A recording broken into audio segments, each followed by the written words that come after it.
Gracias por volver esta noche. Sería feo, ¿no? Predicar acá y que la gente desaparezca. Antes de comenzar hoy quiero compartir un par de cositas.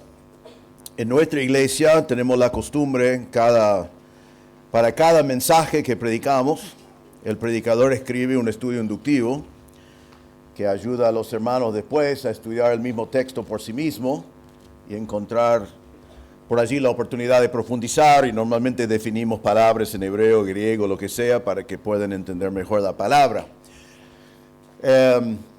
Digo esto por dos razones. Para el libro de Ruth tengo estudios inductivos, que ya hablé con la gente que entiende las cosas que yo no entiendo allí atrás, pero creo que en cualquier momento, después de esta noche, van a aparecer en el Facebook de la conferencia un estudio inductivo para cada uno de los 4 mensajes que yo voy a predicar del libro de Ruth. Así pueden bajarlo, mirarlo, quizás escudriñar las escrituras para ver si lo que prediqué es así. Les animamos a hacer eso y así profundizar su entendimiento de este libro. Habiendo hablado de eso, como mencioné esta mañana, 1 de diciembre ya voy a ser el copastor de la iglesia de Don Torcuato. Copastor, ¿qué es mi título? Pastor de Ministerios de Extensión. Es el título, que significa que hago todo lo que está fuera de la iglesia. Entonces, una de las cosas, no he hablado de esto con el pastor Javier, no lo he hablado con nadie, pero cuando llegamos a ese último domingo de noviembre, una de las cosas que voy a hacer es entregar al pastor Javier las llaves de mi oficina. Y probablemente le voy a dejar la mayoría de los libros también. Él habla inglés. Él habla inglés muy bien, va a poder usar la mayoría, no seleccioné todavía. Y como pueden imaginar, eso es un paso muy grande. Lo estoy haciendo porque estamos muy contentos con esta transición y sabemos que es lo que Dios quiere. Y va a ser bueno para la iglesia y bueno para Pastor Javier y bueno para mí. Pero lo menciono porque estoy limpiando mi oficina. Entonces traje algunas cosas acá que quizás les interesa, quizás no, pero están allí, puestos allí en forma muy elegante, como pueden ver. La mayoría de lo que está allí son estudios inductivos de libros enteros de la Biblia. Por ejemplo, de Efesios hay un montón. Si querés llevar 10 para un estudio bíblico que haces o 1 para tu propio bien. Ahora, déjame decirles, estos son bastante rústicos, son algunos que escribí hace muchos años. Creo que son un poco mejores lo que hacemos hoy en día, pero por allí te puede ayudar a estudiar algún libro de la Biblia. Hay de Marcos, de Génesis, de Efesios y varios más que están allí. Así que lleve lo que quieres. Lo que nadie lleva lo vamos a usar para el asado el jueves a la noche. No voy a llevarlo de vuelta a Buenos Aires. Y después hay algunos CDs, si alguien todavía tiene una máquina que maneja un CD. De conferencias de predicación expositiva que hicimos hace como 10 años. Allí vas a encontrar tantos mensajes predicadas. Creo que son muy buenas. Quizás la tecnología va cambiando, los mensajes no. Y también enseñanzas sobre cómo predicar expositivamente. Entonces eso también están allí. Lleva una copia de uno, lleva uno para toda tu iglesia. Lleve lo que quieras, como digo. Están, ¿ah? Son gratis. Sí, son gratis. Sí, mi esposa, ella no quiere que volvemos con nada. Es más, si hable con ella por allí te paga algo para llevarlo. Sí. Eso es feo cuando tenés materiales que escribiste y tenés que pagar a la gente para que los lleven. También quiero avisar lo que muchos saben, que el lunes que viene en la Facultad Besón, que está en nuestra iglesia, tenemos un invitado que viene que se llama Richard Van Hukelum, Dr. Van Hukelum, que ha venido, creo que es la 5ª vez que ha venido a Don Torcuato para enseñar. Y él va a enseñar una materia que por allí interesa a muchas personas, que se llama Hace una diferencia, y va a enseñar la diferencia entre el dispensacionalismo y la teología de los pactos, y la diferencia entre premilenialismo y amilenialismo. Ahora, si escuchás esa palabra, si te mareás, decís, yo no voy a tomar eso, porque no entiendo nada de eso. No es complicado. Son palabras grandes que usamos para que parece que somos muy inteligentes. Pero sí son temas que debemos saber. Y hoy en día hay un gran movimiento a amilenialismo que toca a nosotros. Nosotros hemos tenido un montón de visitas en nuestra iglesia que fueron amilenialistas en los últimos 2 años. Y entonces es muy importante que entendamos ese tema. Afecta a muchas doctrinas. Y este profesor sabe tomar temas complicados y simplificarlos. Así que si te interesa, tenés que venir a podés tomarlo presencialmente o podés tomarlo por Zoom. Tenemos un link que podés así inscribirse. Y entonces comunícate conmigo, con Marcos, que está aquí ayudando con las cosas de tecnología. Y así te mandamos el link y podés participar de esa materia. Así que quería avisar de eso también. Él ha venido muchas veces y enseñó esta materia hace unos años atrás, cuando realmente no le interesaba a nadie. Era un tema teológico importante, pero nadie había conocido nunca un amilenialista. Pero hoy en día es un tema bastante importante para que sepamos también de eso. Bueno, vamos a abrir nuestras Biblias a Ruth. Ruth capítulo 2. Vamos a hacer siempre un capítulo por noche, que son muchos versículos para mí, pero Ruth capítulo 2. Ahora es fácil hacer el repaso porque era noche, ¿no? En mi iglesia cuando vamos en un libro pasamos un poco de tiempo recordando lo que vino la noche anterior, la semana anterior. Espero que no se olvidaron. Pero vimos acá la semana pasada, anoche, vimos que todo, entre comillas, aconteció en contra de Noemí. Parecía que todo venía en contra. Y Noemí decidió vivir su vida por vista. Y viviendo su vida por vista y no por fe, ella terminó amargada. Ella misma se declaró amargada. Estaba sin fe, sin esperanza, realmente cegado a todo lo que Dios podía haber estado haciendo, cegado a la gracia de Dios en su vida, y tenía la solución de sus problemas a la vista, pero no podía verlo, aunque ella vivía todo por vista. Aún así su vista fue tan cegado que no podía verlo. Y vimos a Ruth, que fue aconsejado por su suegra, Ruth siendo extranjera, adoradora antes de dioses falsos, aconsejado por su suegra, que fue del pueblo de Dios, a que debe volver a sus dioses paganos y que debe darse cuenta que la mano de Jehová es severo en contra de una persona y que ella debe andar y adorar a sus dioses, y el consejo que muchos nos dan hoy en día, ser feliz. Pero vimos que Ruth eligió vivir por fe. Y también, gracias a Dios, sabía rechazar, escuchen bien esto, rechazar consejo no bíblico de alguien del pueblo de Dios. ¿Sabe que a veces viene eso? Creyentes que nos dan consejos que no son bíblicos. Así que no es la fuente del consejo que vale, sino es si el consejo es el consejo de Dios. Hoy en capítulo 2 veremos que Dios está tejiendo un tapiz hermoso de su gracia y bondad. Voy a usar este idioma porque este libro es tan fascinante, y ver cómo Dios hace su obra y cómo Dios hace algo tremendamente hermosa, y Él lo va tejiendo. Ahora, cuando pensamos en una obra de arte, normalmente los artistas no dejan a nadie ver su obra de arte hasta que está terminado. Porque si alguien lo mira a mitad del camino, dice, ¿esto qué es? ¿No? En mi caso, si hago una obra de arte, cuando lo termino, dicen qué es, ¿no? Pero un buen artista no quiere que nadie vea lo que está pasando en el proceso, sino quiere esperar hasta que está el producto. Pero Dios en este libro va a pintar o va a tejer un tapiz increíblemente hermoso, bien tejido, bien preparado, bien hecho, pero también nos está dejando ver todo el proceso. Y entonces, ahora déjame decir antes de seguir, vamos a hablar de Ruth y de Booz, y especialmente para ustedes los jóvenes les interesa saber lo siguiente.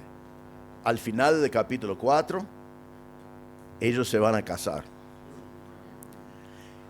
Mañana vamos a ver lo que podemos llamar un noviazgo, pero no voy a recomendar que hagan el noviazgo como hicieron ellos exactamente. Y hoy estamos en lo que yo llamaría prenoviazgo.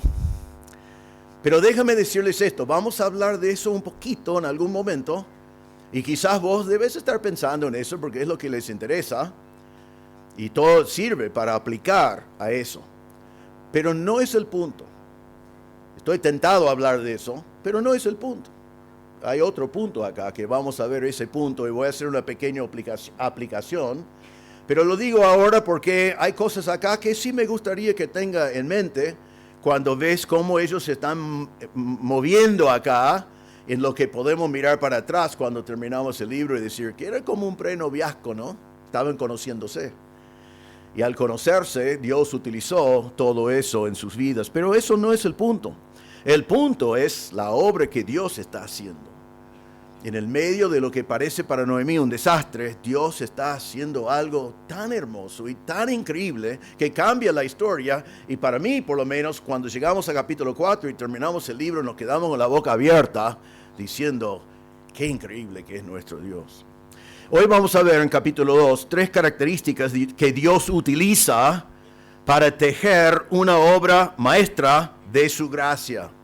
Tres características que Dios utiliza para tejer una obra maestra de su gracia. Ahora vamos a leer, es un poco extenso, pero es una historia, es una narración. Espero que lo puedan seguir bien, es muy interesante. Vamos a comenzar en capítulo 1, versículo 19. 1:19, dice así: anduvieron pues ellas dos hasta que llegaron a Belén, y aconteció que habiendo entrado en Belén, toda la ciudad se conmovió por causa de ellas, y decían, ¿no es esta Noemí? Y ella le respondía, no me llaméis Noemí, sino llamadme Mara, porque en grande amargura me ha puesto el Todopoderoso. Yo me fui llena, pero Jehová me ha vuelto con las manos vacías. ¿Por qué me llamaréis Noemí, ya que Jehová ha dado testimonio contra mí, y el Todopoderoso me ha afligido? Así volvió Noemí, y Ruth la moabita, su nuera, con ella.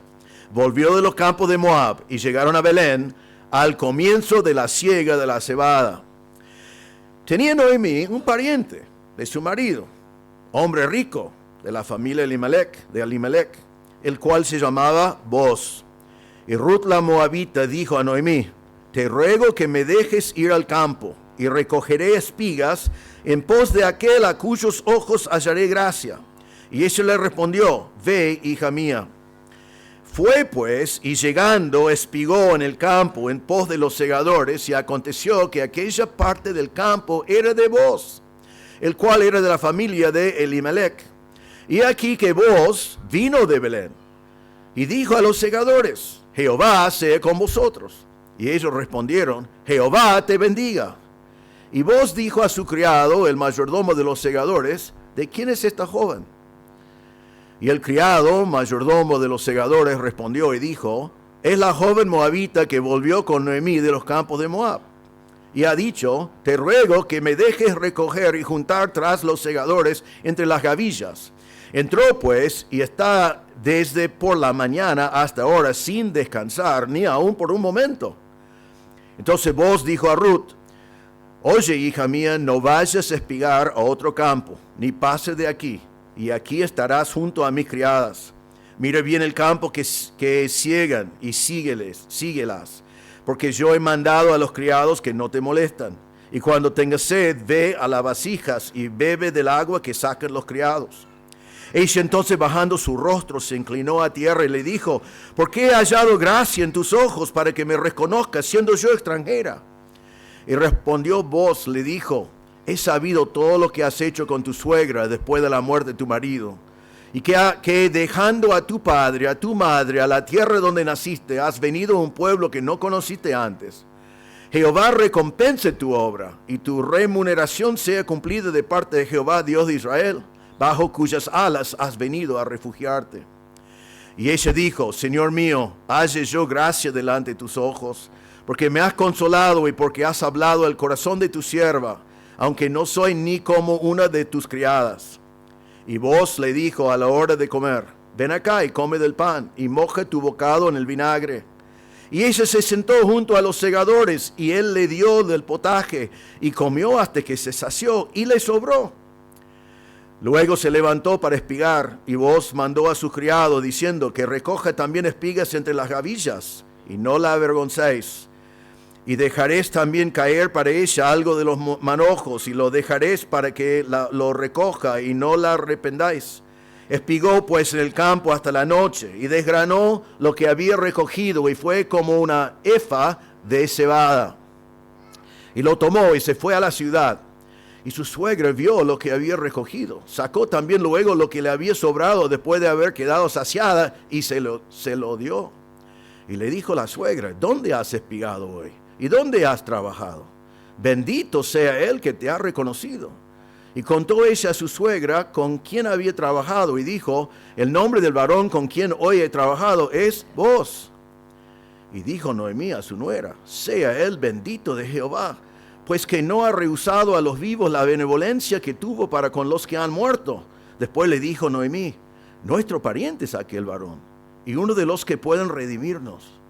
Y Ruth la moabita dijo: además de esto me ha dicho: júntate con mis criadas hasta que hayan acabado con la siega. Y Noemí respondió a Ruth su nuera: mejor es, hija mía, que salgas con sus criadas y que no te encuentre en otro campo. Estuvo pues junto con las criadas de Booz espigando hasta que se acabó la siega de la cebada y la del trigo, y vivía con su suegra. Muy bien, vamos a ver hoy 3 características que Dios utiliza para tejer una obra maestra de su gracia. Antes de ver esos 3, quiero que pensamos en cómo Dios, el tejedor, en mi ilustración, el tejedor soberano, cómo Él está trabajando en este libro, en este capítulo. Cuando pensamos en esta historia como un tapiz, podemos pensar en capítulo 1 que la obra parcial es confuso. La obra parcial no le da como una obra maestra, no le da a entender lo hermoso que va a ser todo esto. Porque el tapiz parcial te deja con la idea de preguntar, como hizo Noemí: ¿dónde está Dios? Hay hambre en Belén, ¿dónde está Dios? Murieron los hombres en Moab, ¿dónde está Dios? Y Noemí preguntaba eso y dice: ¿dónde está Dios? Y dice: Dios sí existe, me ha afligido. Y vimos vez tras vez en capítulo 1 que ella echó la culpa a Dios por todas las cosas que había pasado. Era parte de una obra maestra que el Señor estaba tejiendo, pero al verlo en forma parcial, para Noemí por lo menos no fue nada hermoso. Pero Dios sigue tejiendo. Dios no terminó todavía. Dios no está prisionero de lo que nosotros podemos ver en un momento. Entonces vemos que Dios comienza a agregar otros hilos a su gran obra. En versículo 6 de capítulo 1 vimos ayer que dice que Jehová visitó a su pueblo para darles pan. Ya interviene Dios. Dios está interviniendo en esta historia, y ahora en el lugar que no había pan, Él ha dado pan. Y eso es importante en todo lo que Dios está haciendo. En versículo 16 vemos otro hilo, que esta mujer Ruth, que fue aconsejado a volver con su familia y volver a sus dioses, hace una de las declaraciones más fuertes de toda la palabra de Dios, de su fe en Dios y cómo ella va a seguir a Dios, sea lo que sea. Vimos en versículo 21 de capítulo 1, y parece una casualidad, pero mire que Dios está tejiendo, que Dios dice que, en versículo 21, que ellos llegaron justo en el tiempo de la cosecha. Amén. No pierden eso. Estas mujeres están preocupadas si van a comer. Nosotros estamos acostumbrados que si nos retiramos de este lugar aparece comida, ¿no? Amén. Y buena comida. Y nosotros normalmente estamos acostumbrados, quizás la economía anda mal y no comemos lo que queremos comer. Quizás nos hacemos un asado todas las semanas. Pero normalmente sabemos que en el día vamos a comer. Ellos estaban preocupados si iban a comer. No tenían todas las cosas que hay hoy para personas que no tenían cómo alimentarse. Pero Dios dice, justo cuando están llegando, es el momento de la cosecha. Después, en versículo 2 del texto de hoy, nos cuenta, en versículo 2 de capítulo 1, vimos, cuando volvimos al final del mensaje, que Elimelech era un efrateo de Belén, de Judá. Y vimos que para los lectores de aquel entonces, en lo que Dios está tejiendo, ellos automáticamente hubieran pensado en 1 Samuel 17:12, cuando dice la misma palabra de David, era hijo de aquel hombre efrateo de Belén de Judá. Hay una relación entre este hombre Elimelech y el hombre David, que ellos ya cuando leyeron este libro lo conocieron. Es todo lo que Dios está tejiendo, un montón de detalles que en un momento parece que no tienen nada que ver el uno con el otro, para nosotros, pero para Dios sí. Después vimos, terminando anoche en capítulo 4, versículo 17, que Ruth va a llegar a ser la bisabuela del rey David. Qué increíble, ¿no? Lo que Dios hace de una mujer extranjera, que Dios hizo un montón de cosas para que llegara a Israel, a Belén, y después va a no solamente ser la bisabuela del rey David, sino uno de los antecedentes del Rey de Reyes, el que va a sentar sobre el trono de David, nuestro Salvador, el Señor Jesucristo. Entonces, ¿dónde está Dios? Bueno, Noemí no podía ver dónde estaba Dios. Y todas estas cosas realmente no los entendemos hasta que llegamos a capítulo 4, pero Dios estaba haciendo algo hermoso. En capítulo 2 vemos que el tejedor hace 4 cosas sorprendentes. Hay 4 sorpresas que yo los llamaría, antes de ver las 3 características. Hay 4 sorpresas del tejedor. Son cosas inesperadas, son cosas que capítulo 1 no nos prepara para lo que va a pasar en capítulo 2. Y contesta la pregunta, ¿dónde está Dios? En versículo 1 de capítulo 2 dice: tenía Noemí un pariente de su marido, hombre rico de la familia de Elimelech, el cual se llamaba Booz. ¿De dónde vino eso? No, estamos hablando de ellos, Moab, que murieron los hombres, que volvieron, que Ruth tenía fe, que Noemí estaba deprimida, que ella no vio ninguna. Y de pronto dice de la nada, tenía Noemí un pariente de su marido, que se llama Elimelech. Parece una casualidad. ¿Qué? ¿Hay un pariente? ¿Eso qué me importa? ¿Eso es importante? Debe ser importante, que es rico, ¿no? Dice que es rico. Suegra feliz, ¿no? ¿Pero qué tenía que ver? ¿Hay esperanza? Esto significa que hay un poco de luz, de esperanza, que Dios todavía está obrando. Segunda sorpresa, versículo 2. Y Ruth la moabita dijo a Noemí: te ruego que me dejes ir al campo y recogeré espigas en pos de aquel a cuyos ojos hallaré gracia. ¿Qué palabra encontramos allí? Gracia. Gracia. ¿Puede haber gracia en todo este escenario que estaba explicando Noemí? Gracia, el favor de Dios, favor de un hombre de Dios, favor que nos puede animar. Está presentado la idea en versículo 2. Sorpresa número 3, en versículo 3. Fue pues y llegando espigó en el campo en pos de los segadores, y aconteció que aquella parte del campo era de Booz. ¡Qué casualidad! Ahora, pero piénsenlo, esta mujer que no es de Belén, no es de Israel, sale un día para trabajar en un campo, y es el campo de Booz. Aconteció, qué suerte. Saben que mi papá vive todavía, tiene 94 años, es un hombre de Dios. Ahora tiene 94 años y nosotros con mis hermanas lo llamamos sin filtro. A veces dice cosas y te quedas con la boca abierta. Y mi papá, yo sé cómo hacer que mi papá se enoja. Tiene 94 años y a veces soy malo y un poco le juego un poquito. Pero te garantizo, ¿viste? Toda la familia ya sabemos, el único que tenés que hacer para que mi papá se enoja es decir, qué suerte. Ay, ¿para qué? ¿No? Es increíble, lo puedo hacer 10 veces en el día y responde 10 veces de la misma manera. No hay suerte para el creyente. No hay suerte. Dios es soberano. Él hace la obra. No me hable de suerte. Y digo, bueno, qué mal, menos mal que, qué suerte que no lo dije 2 veces, ¿no? Estoy de acuerdo con mi papá. Tiene razón y me gusta que responde así. Es interesante ver, pero también es verdad. Y acá la gente dice, y Dios otra vez a propósito pone esta palabra aconteció, para que nosotros nos preguntamos si es posible que todas estas casualidades estén viniendo por casualidad o si Dios está atrás de todo. Porque sabe que juntamos cosa tras cosa, tras cosa, tras cosa, tras cosa, tras cosa, tras cosa. En algún momento tenemos que decir, esto es demasiado. Esto tiene que ser Dios. Y eso es lo que el autor está diciéndonos. Entonces, el pariente rico, Booz, que es pariente, ella sale cualquier campo de todo Belén. ¿Y dónde termina? En el campo de Boz.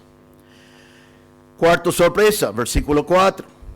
Dice aquí que Boz vino de Belén.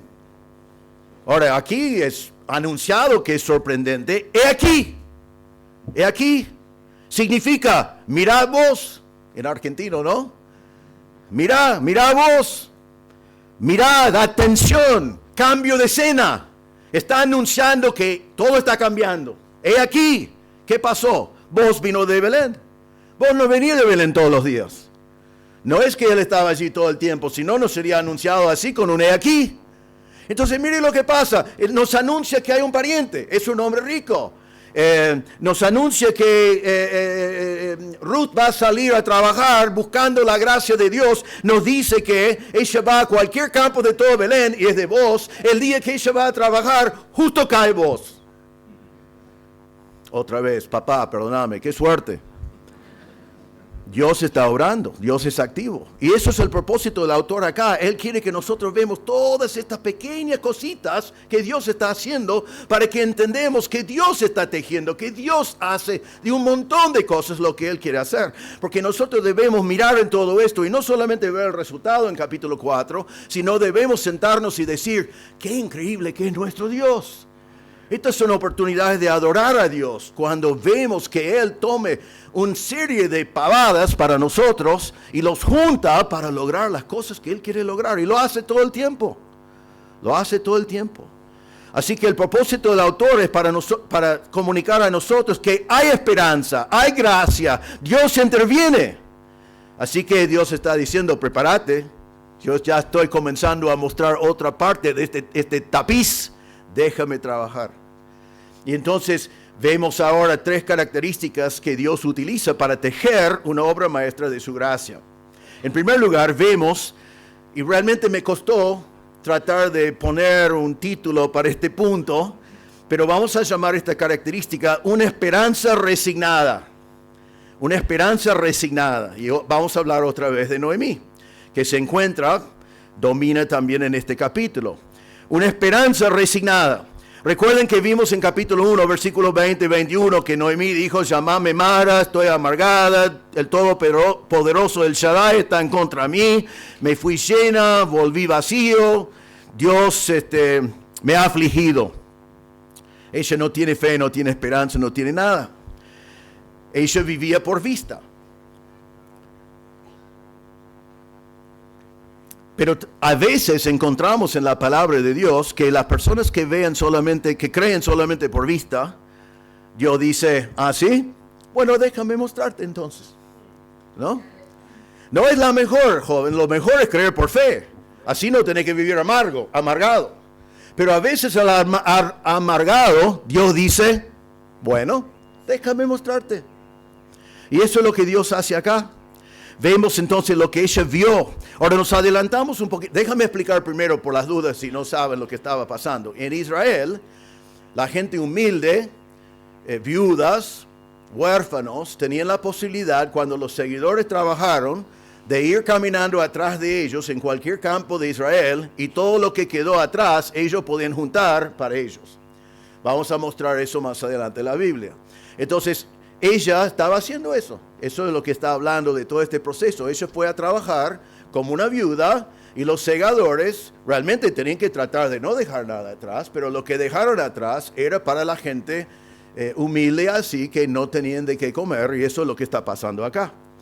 Ahora entonces, Noemí dice, está bien, anda a trabajar. No sabemos lo que ella estaba pensando, pero miren ya en versículo 17 y 18, cuando termina el primer día, y dice, espigó pues en el campo hasta la noche y desgranó lo que había recogido, y fue como un efa de cebada. Ahora, un efa de cebada son 15 kilos. 15 kilos de grano para comer. Eso fue después de, ¿cómo se dice?, desgranarlo. Una mujer viuda, sola, siguiendo a los seguidores, con lo que ellos dejaron atrás supuestamente, llega a casa con 15 kilos de cebada. Y la suegra dice, ¿a quién robaste? ¿No? ¿qué pasó acá? ¿Qué pasó acá? Y no solamente eso, pero nos dice en versículo 18, lo tomó y se fue a la ciudad y su suegra vio lo que había recogido. Después que le vio, le mostró los 15 kilos de cebada, dice, sacó también luego lo que le había sobrado después de haber quedado saciada y se le dio. Recuerden el almuerzo, cuando lo leímos, sobró. Vos le invitó a comer con los suyos, ella comió y sobró. Y ella, como no tenían que comer, lo guardó. Dijo, esto voy a llevar a mi suegra. Eso sin saber que iba a terminar con 15 kilos de cebada. Pero entonces lleva todas estas cosas a su suegra y la suegra ya está viendo. Ella puede ver 15 kilos de cebada, puede ver un almuerzo de comida rica que era de la mesa de Boaz. Ella puede ver esas cosas. Por eso lo estoy llamando una esperanza resignada. Ella no quería esperar en Dios, ella estaba amargada, ella estaba mal, pero Dios dice, bueno, ¿te gusta la vista? Te voy a mostrar. Versículo 19 en adelante, ella ve que es Boaz que estaba haciendo la obra. Dice, y le dijo su suegra, ¿dónde has espigado hoy? Porque ella no puede creer que quedó con 15 kilos, tiene que preguntar, ¿dónde trabajaste? Ella no le mandó a lo de Boaz, no sabía que estaba en lo de Boaz. Entonces dice, ¿dónde has espigado hoy? ¿Dónde has trabajado? Bendito sea Él que te ha reconocido. Bendito que alguien hizo algo, porque esto es extraordinario, esto no puede ser. Versículo 20, la segunda parte, 19, y contó ella a su suegra con quien había trabajado, y dijo, el nombre de aquel varón con quien hoy he trabajado es Boaz. Ella, medio inocente, no sabemos si conoció todas las costumbres de Israel que vienen después, quizás sí, quizás no, pero ella está como, fue Boaz. Y la suegra está como, ¿cómo llegaste a lo de Boaz? ¿Cómo puede ser? Este Dios que tiene su mano contra mí. Qué suerte, ¿no? Mi papá tiene 94, él no estaba allí en aquel entonces. Pero ella quizás pensaba, sí, pero está comenzando a ver que Dios estaba haciendo algo bueno. En versículo 22 dice, y Noemí respondió a Ruth, su nuera, mejor es mi hija mía que salgas con sus criadas y que no te encuentren en otro campo. ¿Por qué le da ese consejo ahora la suegra? Porque sabe que si anda con vos va a estar protegido. Vos le prometan, mis obreros no le van a molestar, nada va a pasar contigo mientras que trabajas conmigo. Era peligroso para las mujeres que salieron así, trabajar en esa forma. Recuerden lo que Noemí había dicho a ella, si vos querés ser protegido alguna vez, andá de vuelta a tu casa, seguí a tus dioses, casate, tené hijos y vas a tener esa vida. Y ahora está diciendo, no, ¿sabes qué? Pegate a vos. Vas a tener protección, es mejor que estés allí. En versículo 20, otra vez, la última parte, dice, después le dijo Noemí, nuestro pariente es aquel varón y uno de los que puede redimirnos. Otra vez, poco de esperanza.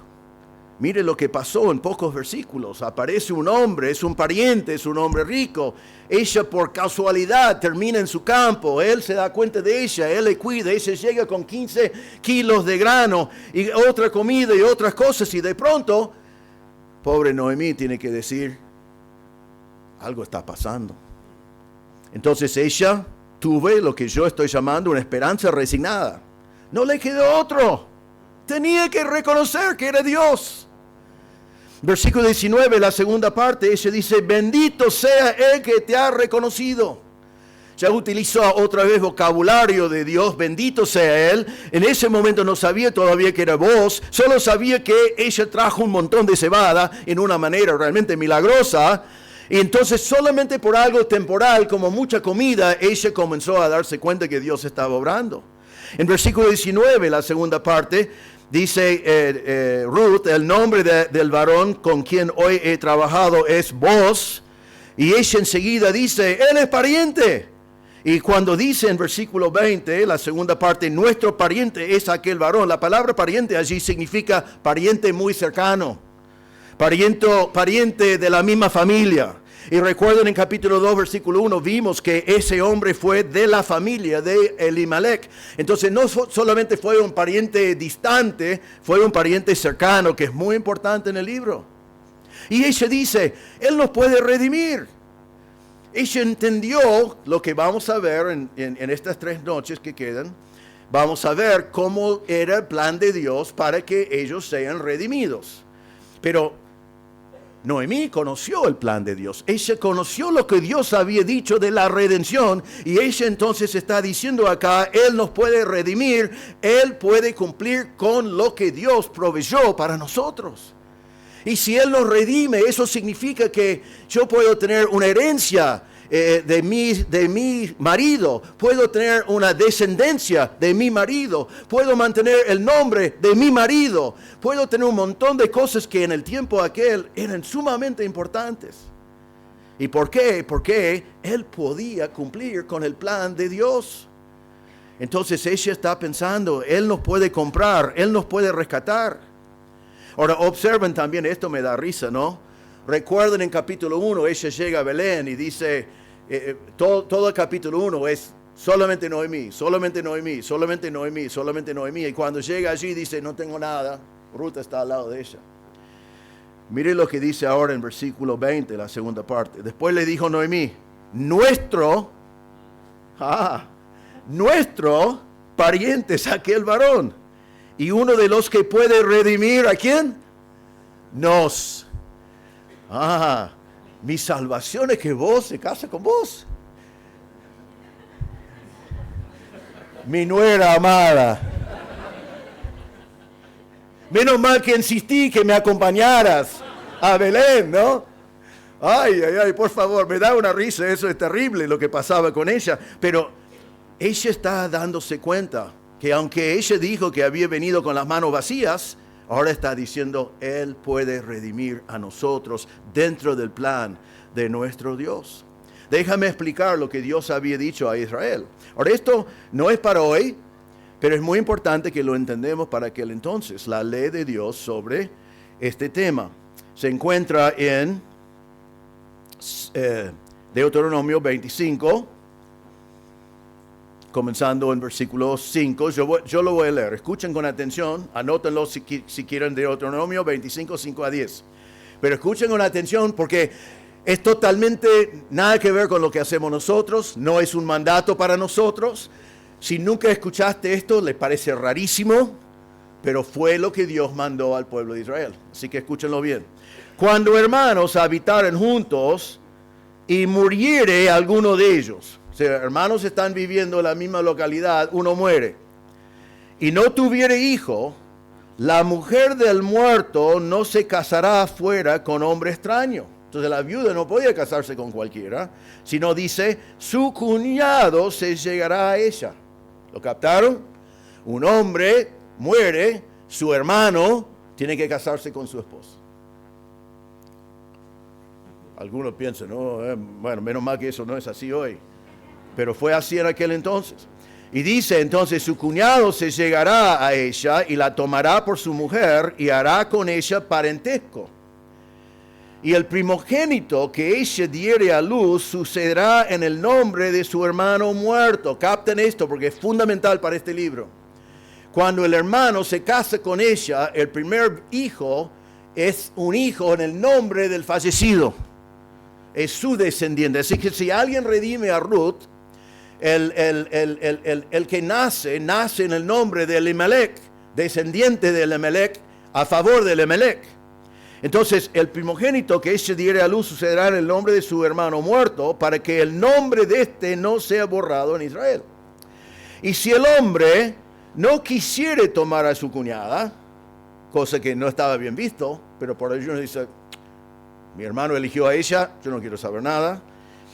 Pueden haber sido muchas razones en aquel entonces que uno rechazara. Vamos a ver mucho de esto en capítulo 4, pero dice, si el hombre no quisiera tomar a su cuñada, irá entonces su cuñada a la puerta a los ancianos y dirá, mi cuñado no quiere suscitar nombre en Israel a su hermano, no quiere emparentar conmigo. Entonces los ancianos de aquella ciudad lo harán venir y hablarán con él, y si él se levantare y dijere, no quiero tomarla, Se acercará entonces su cuñada a él delante de los ancianos y le quitará el calzado del pie y le escupirá en el rostro y hablará y dirá: así será hecho al varón que no quiere edificar la casa de su hermano. Y se le dará este nombre en Israel, la casa del descalzado. Entonces fue una vergüenza en Israel que un hermano no se acerca a la viuda de su hermano para dar parentesco, descendencia a favor de su hermano. Y vamos a ver, y ya lo voy anticipando, pero en Ruth capítulo 4 versículo 10, si quieren ir allí una página adelante, dice, aquí vos va a decir: también tomo por mi mujer a Ruth la moabita, mujer de Malón, para restaurar el nombre del difunto sobre su heredad, para que el nombre del muerto no se borre de entre sus hermanos y de la puerta de su lugar. Vosotros sois testigos hoy. Entonces eso es lo que va a pasar en este libro. Entonces, Noemí, en forma resignada, tiene que decir acá: dentro del plan de Dios hay esperanza. ¿Hay qué? Esperanza. ¿No? Esperanza resignada. En versículo 20 entonces, dice así: dijo Noemí a su nuera: sea él, vos, bendito ¿de quién? De Jehová. Sea vos bendito de Jehová, porque Él no ha rehusado a los vivos la benevolencia que tuvo para con los que han muerto. Él ha extendido gracia a ti, dándose cuenta que Él necesita ser benevolente hacia la familia de sus parientes. Y bendito sea Jehová por eso. No ha rehusado, no estamos abandonados. Bendición, viniendo por medio del pariente dentro del plan de Dios. Nombre y descendencia para los muertos, la benevolencia de Dios. Y ella, con resignación y sin querer, tiene que admitir, no por fe, por vista. Ha visto grano, ha visto el almuerzo, ha visto un pariente, ha visto una promesa, y ahora dice: bendito sea de Dios. Ahora, déjame para terminar este punto. Jóvenes, es mucho mejor vivir por fe. Porque esta mujer al final se dio cuenta, y vamos a ver el libro, ella va a terminar muy feliz en capítulo 4, pero ¿por qué vivir años amargados? Simplemente porque nosotros vemos como los caballos cuando están así, y pensamos que sabemos más que Dios. Entonces, no sirve eso. Pero también es interesante que a veces cuando no creemos por fe, solo por vista, que Dios nos deja ver. Puedo pensar en otro ejemplo de eso. Está en Juan 20:29. ¿Recuerdan a Tomás? ¿Por qué recordamos de Tomás? Porque no creyó por fe, ¿no? Por eso, pobre Tomás. Algún día en el cielo, espero que en el cielo nos lleve toda la eternidad con el Tomás que dudaba, ¿no? Pero ¿qué dice? Jesús le dijo: porque me has visto, Tomás, creíste.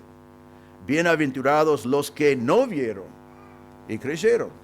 Y acá tenemos un caso muy similar, que a veces Dios nos permite ver para que entendemos, pero mejor creer por fe. Hay otra cosa acá que creo que es importante. Gracias a Dios que a Noemí, al ver todas estas cosas, que fue cosa tras cosa tras cosa, al final ella dijo: es Dios. Tengo que admitir que es Dios. Porque hay algunas personas que yo he conocido en la vida que aún en un caso así dicen: qué suerte, qué casualidad. O dicen: qué vivo que soy. Pero aunque vean bendición tras bendición, tras bendición, tras bendición, tras bendición, no están dispuestos a reconocer que es Dios. Que no seamos así. Dios es poderoso y Dios hace cosas tremendas. Mejor vivir por fe y evitar la amargura. Y es mejor también, si no hicimos eso, cuando vemos lo que Dios está haciendo, que damos gloria a Dios. Porque Él teje tapices hermosos. Primera característica, entonces vemos una esperanza resignada. Segunda característica, voy a llamar así, un compromiso excediente con Dios. Un compromiso excediente con Dios. Y vamos a hablar de vos. Dice en versículo 1 que vos eres un hombre rico. Otra vez es interesante mirar en el hebreo. Primero la palabra hombre no simplemente significa hombre. Significa hombre, pero la palabra significa varonil. Fue un hombre de hombres, ¿no? Fue un hombre, distinguido significa, el que gobierna, y es implícito en el pasaje, hombre de Dios. No fue un hombre flojo, un hombre que estaba allí diciendo, alguien me puede decir qué hacer ahora. Un hombre que sabía liderar, un hombre que aceptaba la responsabilidad que el Señor nos da como hombres. Y hombres, quiero decirles que la cultura hoy enseña a los hombres a no ser varoniles. Es más, si decís varonil, está fuera de onda. Es como algunos dicen, ¿qué es eso? Bueno, Dios sabe lo que es. Hombres, no tengan miedo de ser un hombre. Como hombre, tenés que liderar en tu hogar, tenés que liderar en tu iglesia, tenés responsabilidades delante de Dios. Que no tengamos vergüenza de ser hombres. Él fue un hombre rico.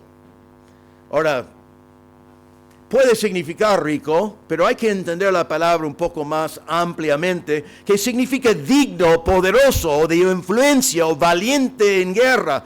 Fue un hombre rico en victorias, rico en su carácter, más que rico en dinero, aunque obviamente era rico en dinero también. Entonces ya define un hombre que es varonil, un hombre que es exitoso, un hombre que es digno. Miren versículo 4. Dice aquí que voz vino de Belén. Ya vimos esa parte. Llega a su empresa. Y dijo a los segadores, Jehová sea con vosotros. Y ellos respondieron, Jehová te bendiga. ¿Tu jefe de trabajo dice eso? ¿No? ¿Qué nos está diciendo el autor de voz? Es un hombre de Dios. Él piensa en Dios todos los días. No tiene vergüenza de Dios. Él llega a sus obreros y su saludo es, Jehová sea con vosotros. Y ellos ya saben que viene ese saludo porque responden, Jehová te bendiga. Nos está diciendo el autor que este hombre es un hombre de Dios, que piensa en Dios, es rico en que es un hombre de Dios, es un hombre de Dios en su trabajo, es un hombre de Dios delante de sus obreros, se identificaba como un hombre de Dios y nadie tenía dudas de su fe en Dios. En versículo 12, cuando él habla con Ruth, dice, Jehová recompensa tu obra y tu remuneración sea cumplida de parte de Jehová, Dios de Israel. Entonces, es un hombre de Dios, conoce a Dios, habla de Dios. Y paro acá para preguntar, vos en tu trabajo entrás y podés decir a la gente, Jehová sea con vosotros. O dirían, ¿qué? ¿Cómo? ¿Qué estás diciendo? ¿Saben que eres creyente? ¿Sabes que eres un hombre de Dios, una mujer de Dios? En tu escuela la gente sabe que eres creyente. Ser creyente es algo que vivís el domingo o lo vivís todos los días de tu vida. Esto es la clase de hombre que fue vos. Él fue un creyente todos los días de su vida y todo el mundo lo sabía. Y nosotros debemos ser iguales. Ahora, también vemos que vos eres un hombre obediente a la ley. La ley de Dios hablaba de este tema que estaba haciendo Ruth, de espigar. Déjame compartir un par de pasajes que hablan de eso. Levítico 19, 9 y 10. Para los que están anotando, Levítico 19, 9 y 10, dice así, mandato de Dios. Cuando ciegues la mies de tu tierra, no cegarás hasta el último rincón de ella, ni espigarás tu tierra cegada, y no rebuscarás tu viña, ni recogerás el fruto caído de tu viña. Para el pobre y para el extranjero lo dejarás. Yo, Jehová, vuestro Dios. Era un mandato dejar algo. Eso fue el plan de Dios para la gente humilde. Acá el pobre y el extranjero. Levítico 23, 22. Dice lo mismo. Cuando segaréis la mies de vuestra tierra, no segaréis hasta el último rincón de ella, ni espigarás tu siega. Para el pobre, para el extranjero la dejarás. Yo, Jehová, vuestro Dios. Entonces, esto fue un mandato. Entonces, ¿qué hacía vos? Debemos mencionar que no todo el mundo obedeció esto. Porque ¿sabe qué? Todo el grano que yo dejo atrás, ¿qué es eso? Menos ganancia para mí. ¿Por qué lo voy a dejar a ellos? Ellos no trabajaron, ellos no sembraron, ellos no son dueños de nada. Dios dijo eso, pero yo pierdo ganancia, ¿no? Tu jefe es así, ¿no? Pero ¿qué hizo vos? Él obedeció eso. Él obedeció. Él respetaba a Dios, él conoció a Dios, él se sometió a Dios. Pero lo que me llama la atención de vos es que eso no fue suficiente para él. Él cumplió con la ley, pero él hizo mucho más. Él no zafó con el mínimo, sino él buscó hacer algo en forma excedente, con excelencia, siendo solícito. En versículo 5 dice, y vos dijo a su criado, el mayordomo de los segadores, ¿de quién es esta joven? Él averiguó quién estaba espigando. Estaba interesado en el pobre, en este caso el extranjero que estaba espigando. Él averiguó. Dios no le mandó a hacer eso. Él podía haber dejado a ella, bueno, que ella sigue, si le pasa algo, si alguien le hace mal, si viene violencia, si ella, no me importa, yo ya cumplí con la ley. Ella puede venir atrás y juntar lo que quiere, pero él averiguó. En versículo 8 dice, entonces vos dijo a Ruth, oye, hija mía, no vayas a espigar a otro campo, ni pase de aquí, y aquí estarás junto a mis criadas. Entonces él ya averigua quién es, ya sabe cuál es su nombre, él habla con ella, dice hijo mía, que probablemente muestra que era de edad más grande que ella, pero también era un pariente, y él ya está demostrando interés en ella. Eso no fue necesario, él no tenía que hacer eso. Él solamente tenía que dejarle espigar. Versículo 8. Dice, entonces vos dijo a Ruth, oye, hija mía, no vayas a espigar a otro campo, ni pase de aquí, y aquí estarás junto a mis criadas. Entonces él dice, seguí acá, que mi gente te va a proteger. Vas a andar con los míos. Yo les pago a ellos, pero vos estés con ellos. Así no te va a pasar nada. Y otra vez, él provee la protección que Noemí había dicho que ella nunca iba a tener. Versículo 9, mira bien el campo que ciegan y síguelas, porque yo he mandado a los criados que no te molestan. Así que protección. Y cuando tengas sed, ve a las vasijas y bebe del agua que sacan los criados. Eso no tenía que proveer agua para ella. Ella podía espigar porque Dios lo mandó, pero él no fue mandado a darle agua. A lo mejor sin agua, junta menos. Mejor para él. Pero él provee el agua. Él le dio privilegios. Versículo 11, respondió vos, le dijo, he sabido todo lo que has hecho con tu suegra después de la muerte de tu marido, y que dejando a tu padre, a tu madre, la tierra donde naciste, has venido a un pueblo que no conociste antes. Jehová recompensa tu obra, y tu remuneración sea cumplida de parte de Jehová, Dios de Israel, bajo cuyas alas has venido a refugiarte. Él sabía de eso. Él había preguntado quién era, él sabía de eso. Ella tenía un testimonio, vamos a hablar de eso en un momento. Él conoció su testimonio. Demuestra evidencia del carácter de vos, que él está interesado en una mujer que se había refugiado en Jehová. ¿Entienden eso?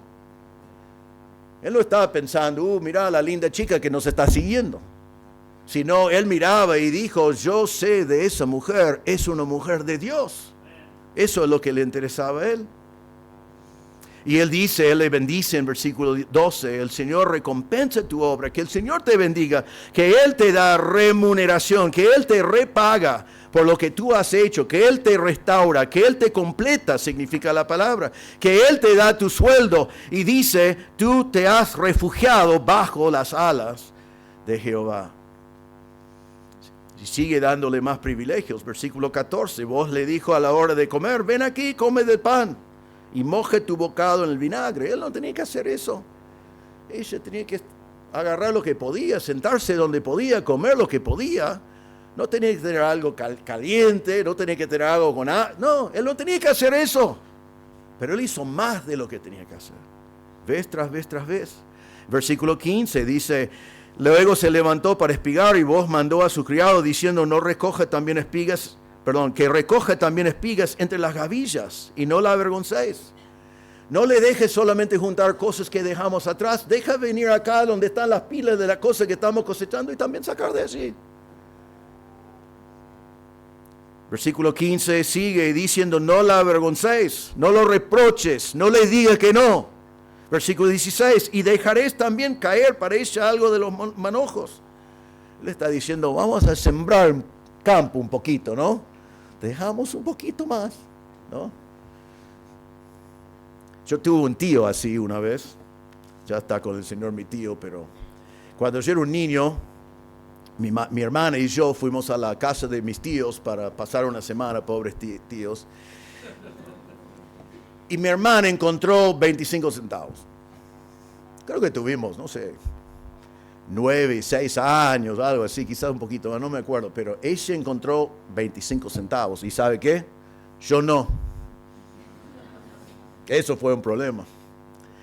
Entonces yo me acuerdo que mi tío se cansó de escucharme quejarme porque ella tenía 25 centavos y yo no, y me llevó a la entrada del auto y había allí piedra, y él dice, vamos a buscar en la piedra a ver si encontramos 25 centavos, porque quién sabe dónde puede haber. Yo digo, ¿qué va a hacer acá en este lugar? Y comencé a hacer, él hizo un círculo y dice, vamos a buscar en este círculo. ¿Sabe qué? Había 25 centavos en ese círculo. Yo quería seguir minando, pero no me dejaba ya. Ahora, nunca me dijo nada y nunca le pregunté, pero yo sospecho. No es confirmado, pero yo sospecho que él sembraba esos 25 centavos. Eso es lo que hizo vos. Eso es lo que hizo vos. No tenía que hacerlo.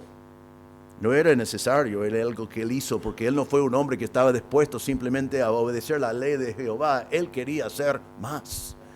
Él tomó la ley, lo cumplió y tomó el espíritu de la ley y lo llevó a una excelencia increíble.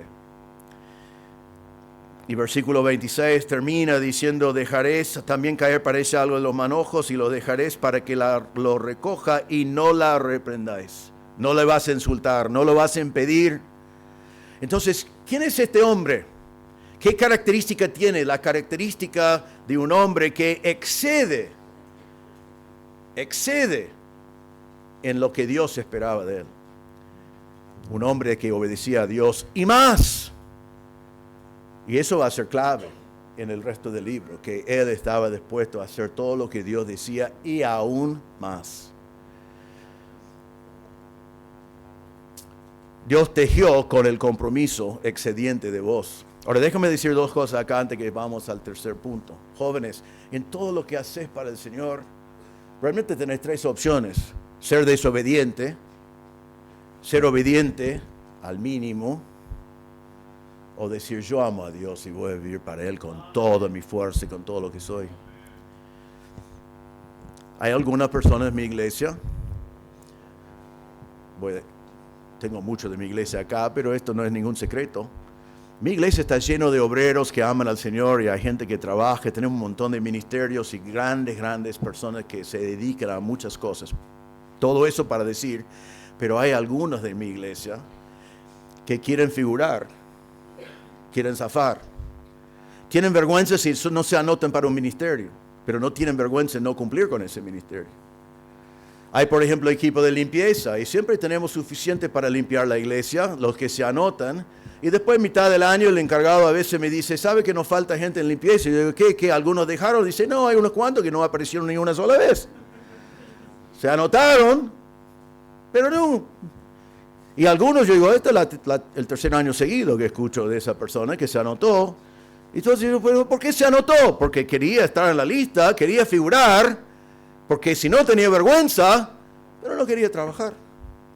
Y no nos cortamos las venas, como decimos con eso, porque reconocemos que cada iglesia va a tener personas así. Y gracias a Dios por los fieles que la iglesia sigue glorificando a Dios y haciendo grandes cosas, pero me da pena por esas personas. Porque me doy cuenta que no aman al Señor. No aman al Señor.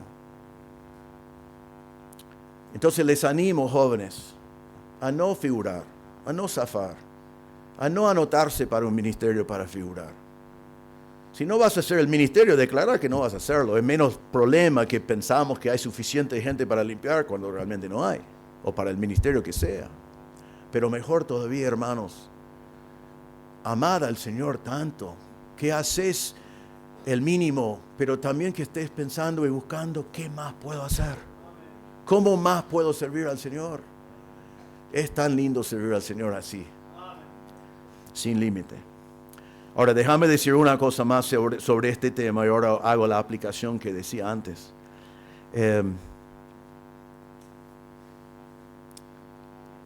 Chica joven, este es el hombre con el cual vos querés hacer un noviazgo. Este es el hombre con el cual vos querés casar. ¿Qué clase de hombre? El que obedece todo lo que el Señor dice. Y el que hace más todavía. El que nunca puede hacer suficiente para la gloria de Dios. Que su vida está dedicada para eso. Chica joven, no buscas el que tiene más personalidad, más personaje, que domina el lugar, que tiene el mejor chiste, que te hace reír, que es un payaso, que es rico. A lo mejor te hace reír, podés pasar bien, tiene personalidad. No estoy diciendo de casarte con un poste, ¿no? Pero no son las cosas que debes estar buscando. Debes estar buscando un hombre como vos, que no solamente figura, sino cumple con la ley y excede, porque ama al Señor. Varón joven, esto es el hombre que tú quieres ser. ¿Sí? Y no vayas pensando que vas a casarte con un Ruth, si vos no sos un vos. Y otra vez, muchas veces, especialmente en una conferencia así, nosotros queremos que ustedes se conozcan, queremos que no en esta semana, pero que algún día se casen, ¿no? Estamos a favor de eso. Queremos que los jóvenes se conozcan en el Señor y se casen en el Señor. No estamos en contra de eso. Pero a veces tratamos de impresionar con todas las cosas equivocadas. Y si vos tratás, varón, a impresionar a una chica por ser un payaso, vas a terminar casado con una payasa. Y van a tener un matrimonio fabuloso. Pero le voy a decir, un payaso, una payasa van a reírse mucho por muy poco tiempo. Mejor, y no fingirlo, mejor ser un hombre de Dios, porque así algún día vas a atraer una mujer de Dios que dice, yo he estado buscando un hombre como tú, un hombre que me puede liderar espiritualmente. Un hombre que realmente amplía mi habilidad de servir al Señor. Y así al revés. Así que esto no es el punto acá, pero es una buena aplicación. Porque ellos están en prenoviazgo, ¿sí? Se van a casar en capítulo 4. Sería una linda película. La tercera característica en esta noche, la última, el Señor utiliza para tejer esta obra maestra un refugio confiado bajo las alas de Dios. Un refugio confiado bajo las alas de Dios. En versículo 12, Boaz describe a Ruth diciendo que su remuneración sea cumplida de parte de Jehová, Dios de Israel, bajo cuyas alas has venido a refugiarte. Ruth no vino a refugiarte bajo un hombre. Dios va a utilizar un hombre para protegerla, para cuidarla y todo lo demás, pero ella no comienza refugiándose bajo un hombre, ella está refugiándose bajo las alas de Jehová. Y así es donde tenemos que comenzar. Recuerden en 1:16, ella dijo, tu Dios será mi Dios, punto, ya no hay más para hablar. Y aquí su testimonio era de una mujer que se había refugiado bajo las alas de Jehová mismo. La Biblia habla mucho con esa idea de refugiarnos en esa manera. Salmo 36:7 dice, cuán precioso Dios es tu misericordia, por eso los hijos de los hombres se amparan bajo la sombra de tus alas. Salmo 57:1 dice, ten misericordia de mí, oh Dios, ten misericordia de mí, porque en ti he confiado mi alma, y en la sombra de tus alas me ampararé. Salmo 63:7, porque has sido mi socorro, y así en la sombra de tus alas me regocijaré. Hay un buen lugar donde podemos refugiarnos y eso es bajo las alas de Jehová, porque Él es el Todopoderoso, Él nos puede cuidar. Y especialmente mujer joven, cuando estás pensando que querés un protector, querés alguien en el cual refugiarse, y algún día si el Señor te da un hombre de Dios como tu marido, Él te va a cuidar y te va a proteger, pero primero Dios. Y quiero decirles también, mujeres jóvenes, por tantas ganas que tiene su futuro marido de protegerlo, va a haber momentos cuando él no puede. Porque el hombre no va a ser todopoderoso. El hombre no va a poder protegerte siempre. Yo puedo decirles eso por testimonio propio. Podés tener una ganas terrible de proteger a su esposa. Pero hay momentos cuando no es posible porque no tienes la capacidad de hacerlo. Pero Dios sí. Dios sí. Y hay que estar refugiado bajo las alas del Señor. Ahora miramos ahora en las virtudes de esta mujer que estaba refugiado bajo las alas del Señor. A ver cómo el Señor podía utilizar a esta mujer Ruth. Y realmente lo que le voy a hacer ahora es un buen bosquejo para una reunión femenina, si quieren usarlo alguna vez. Primera virtud, ella tomó iniciativa, versículo 2. Ruth la moabita dijo a Noemí, te ruego que me dejes ir al campo y recogeré espigas en pos de aquel a cuyos ojos hallaré gracia. Y ella le respondió, ve, hija mía.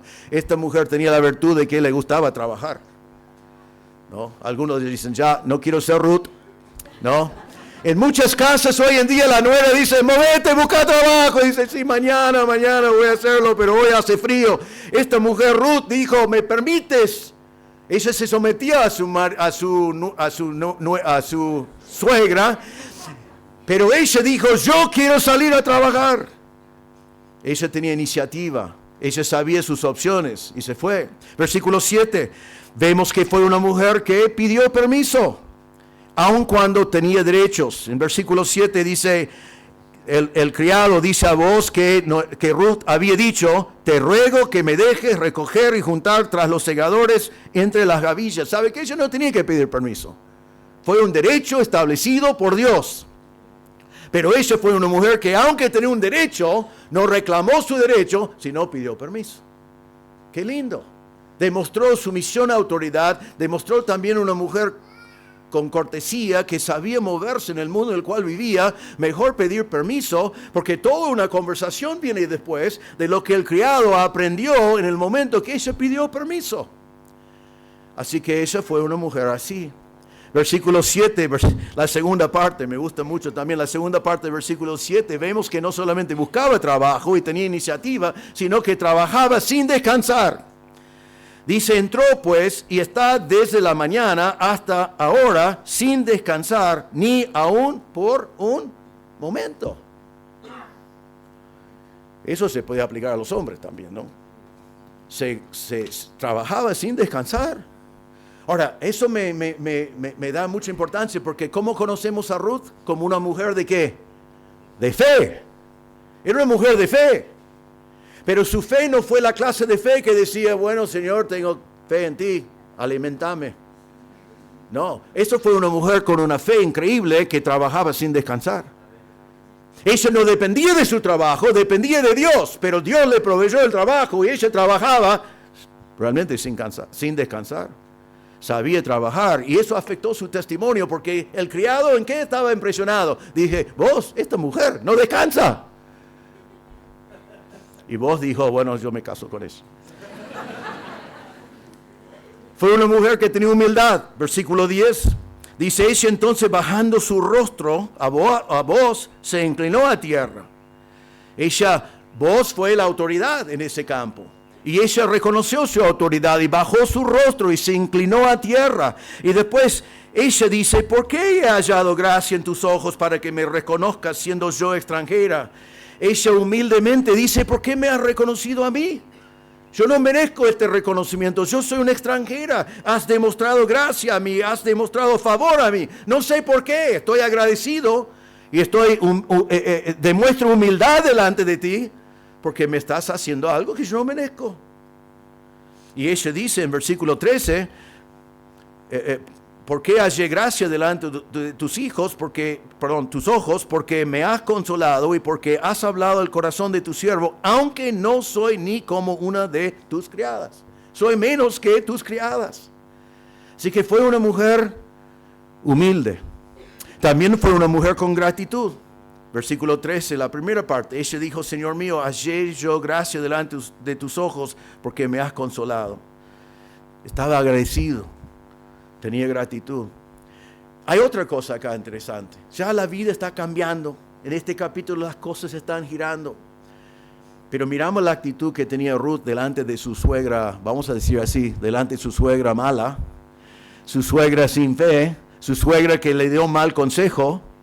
Versículo 11 dice, Respondió Booz y le dijo: he sabido todo lo que has hecho con tu suegra desde la muerte de tu marido, y que dejando a tu padre y tu madre y la tierra donde naciste has venido a un pueblo que no conociste antes. Yo he escuchado, dice Booz, de cómo has hecho con tu suegra. Si querés saber, joven, cómo va a ser tu esposa algún día, mira cómo ella trata a sus padres. Y si querés saber cómo va un matrimonio, mira cómo alguien trata a sus suegros. Mi esposa siempre me amenaza de no usarla como ejemplo. Voy a violarlo en este momento. Mis suegros fallecieron muy jóvenes, hace muchísimos años. Y entonces no tuve la oportunidad de pasar muchos años con ellos. Pero mis padres tienen 90 y 94 años. Y hoy en día cuando vamos a Estados Unidos, que vamos más frecuentemente, porque si digo a mis padres no vuelvo por un año, me miren como que en un año no estamos, ¿no? Están muy frágiles de salud, muy débiles. Y cuando estamos allí, mucho trabajo, limpiando su casa, visitándoles constantemente, llevándoles a comprar cosas, haciendo mucho porque ya están muy dependientes. No son los padres de mi esposa, pero ella los trata como reyes. Y a veces ellos, recuerden que le dije que son sin filtro, a veces le tratan mal. La quieren mucho. Y a mí me dicen, qué bueno que es tu esposa, pero a ella a veces le tratan mal. Y ella siempre les trata bien. Y eso es un buen testimonio. Realmente lo hace por mí. ¿Sabe por qué? Porque ella sabe que son mis padres. Y lo hace porque ella me ama a mí. Pero me dice un montón de eso. Y eso es lo que este hombre estaba llamado a la atención. Esta mujer, mire cómo ha cuidado de su suegra. En versículo 18 otra vez dice que tomó y se fue a la ciudad y su suegra vio lo que había recogido. ¿Qué hace ella con los 15 kilos de efa, de cebada? Lo lleva a la suegra, ¿no? No paró a vender algunos kilos para tener plata para hacer algo. No lo llevó a su dormitorio, lo escondió. Ella fue a trabajar y viene y dice, suegra. Que ella siempre dijo no, la suegra siempre dijo, no sé quién es este, hasta ahora que dice nosotros, pero lo lleva a la suegra. Era leal a su suegra. Versículo 23. Termina este capítulo diciendo, estuvo pues junto con las criadas de Booz espigando hasta que se acabó la siega de la cebada y la del trigo, y vivía con su suegra. Vivía con su suegra. Entonces, voy a hacer la misma aplicación que hice con vos. Joven varón, esta es la mujer con la cual querés casar.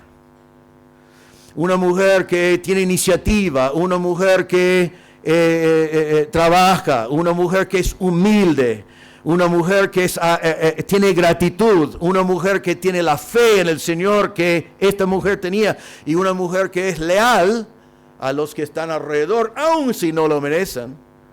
Eso es la clase de mujer con la cual querés casar. Y es la mujer con la cual vos se va a casar.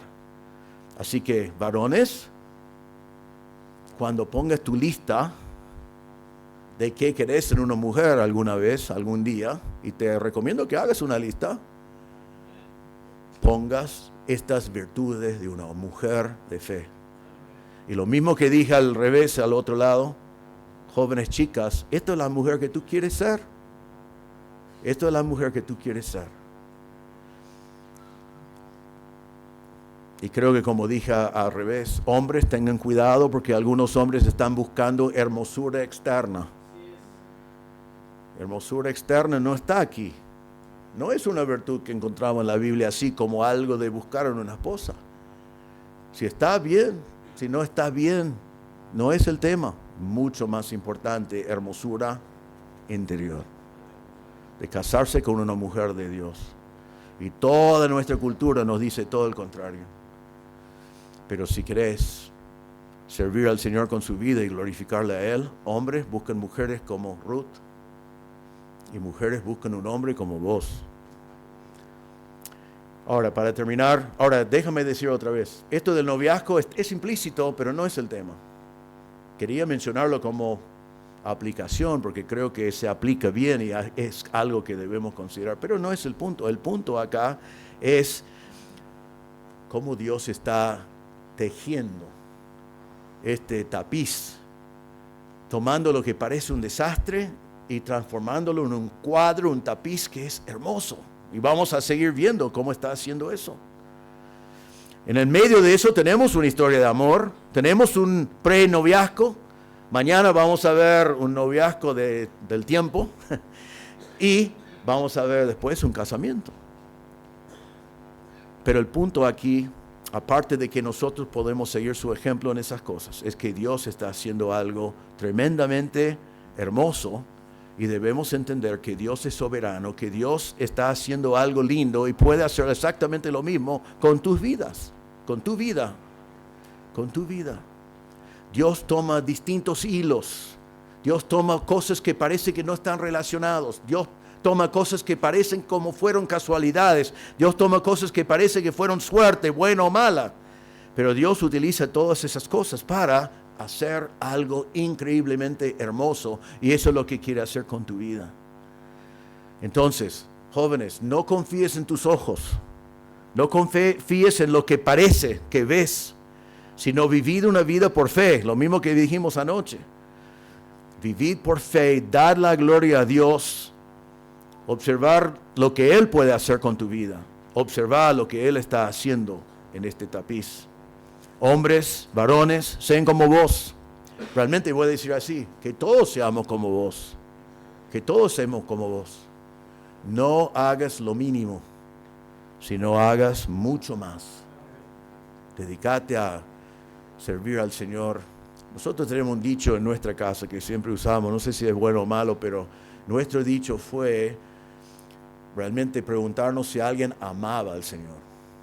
Es una persona que alguien hizo una profesión de fe, se hizo miembro, pero siempre tuvimos una categoría de personas que sin disminuir a nadie más, podíamos decir, esa persona ama al Señor, porque era evidente. No cumplía porque era su Salvador simplemente, sino lo amaba. No podía ser suficiente para la gloria de Dios porque lo amaba. Seas como vos, un hombre que ama o mujer que ama al Señor. Y seamos como Ruth, en el sentido de que seamos personas que nos refugiamos en el Señor bajo sus alas. Él puede protegernos, Él puede cuidarnos. Él es lo que Él quiere que nosotros nos ponemos delante de Él. Entonces, para terminar, simplemente quiero decir que esto es una historia verídica que realmente ocurrió, que Dios incluyó en la Biblia. Y uno de los propósitos del libro, aparte de que vemos de dónde vino David y la línea de nuestro Salvador, el Señor nos está enseñando que nosotros somos de corta vista y Dios es un maestro en hacer cosas hermosas. Si tú crees eso, entonces nunca vas a confiar en lo que vos ves, vas a confiar en lo que Dios te prometió. Y vas a tomar decisiones basadas en la verdad de Dios. Y algún día, cuando sos viejito, como algunos acá, vas a poder mirar para atrás y decir, gloria a Dios, Él hizo algo que yo nunca podía haber hecho, que yo nunca podía haber imaginado, porque Dios lo hizo. Pero joven, si realmente no crees que es así, no crees que Dios está haciendo algo hermoso, y si cuando ves algo dices, ¿dónde está Dios? ¿Qué está haciendo Dios? No entiendo a Dios, me enojo con Dios. Con la arrogancia de decir, por mi vista yo sé que Dios está equivocado, yo sé lo que es mejor, yo voy a hacer lo que yo quiero. Y tantos jóvenes he escuchado decir, yo voy a hacer esto, yo sé que Dios dice que no, yo me responsabilizo por el mío. ¿Qué dicho es eso? ¿Qué significa eso? Lo que están diciendo es que yo no creo a Dios y voy a hacer el mío, y terminan amargados. Entonces, joven, te exhorto para terminar, creed lo que dice esta historia. El mismo Dios que hizo ese tapiz está haciendo tapices en el día de hoy también.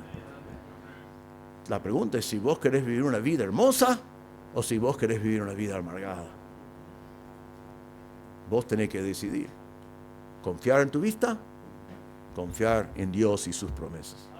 Oremos. Señor, te damos gracias por decirnos una historia como esta, por contarnos lo que pasó en Israel hace tantos años atrás y por mostrarnos realmente lo que podemos interpretar como el malo y lo bueno. Porque vemos que Noemí sufrió mucho, pero vemos también que aún en sus momentos de sufrimiento, que tú estabas obrando para hacer algo maravilloso en la vida de ella y de Ruth y de vos y del pueblo de Israel y aún para nosotros hoy. Ayúdanos, Señor, a no tener esa vista corta que tenía Noemí. Ayúdanos, Señor, a confiar plenamente en tus promesas y saber que tú eres Dios Todopoderoso y que tú puedes hacer grandes cosas si confiamos en ti y si obedecemos a ti.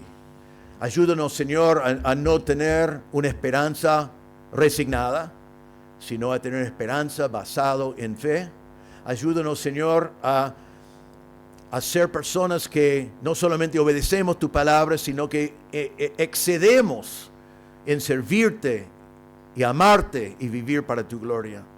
Y ayúdanos, Señor, como Ruth, a refugiarnos bajo tus alas, sabiendo que pase lo que pase bajo tus alas, nada va a pasar que no es lo que tú quieres para nosotros y lo que sea para nuestro bien.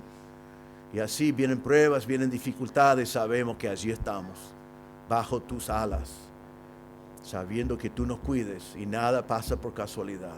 Ayúdanos a creerlo y vivirlo en nuestras vidas. Y pedimos, Señor, con estos cientos de jóvenes que están presentes en este momento,